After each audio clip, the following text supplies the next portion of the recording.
Kamala Harris pourrait devenir la 47e présidente des États-Unis, et cela ne prendra peut-être pas longtemps. D'ici et de là-bas chaîne. Elle ajoutera un autre record en tant que première femme présidente des États-Unis. Après avoir été vice-présidente, elle n'a jamais été aussi proche du bureau ovale. Biden est le président le plus âgé de l'histoire américaine. Il a 78 ans, avant le jour de l'inauguration.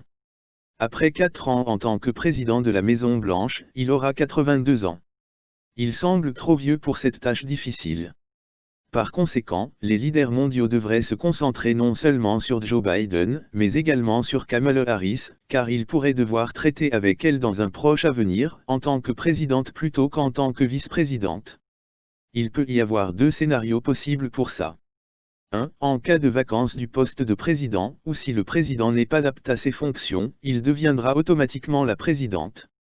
2. Au cas où Joe Biden termine le premier mandat et n'a pas pu se présenter pour un second mandat, elle sera la candidate démocrate la plus populaire au poste.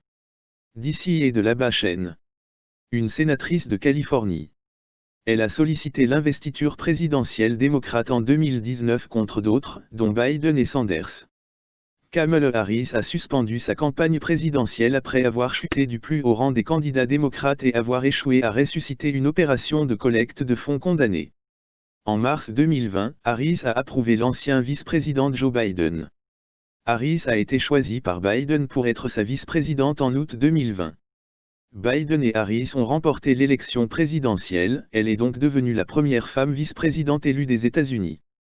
Elle pourrait être très proche d'être enregistrée comme la première femme à diriger les États-Unis dans les prochaines années. Regardez plus de vidéos de cette chaîne. D'ici et de là-bas chaîne.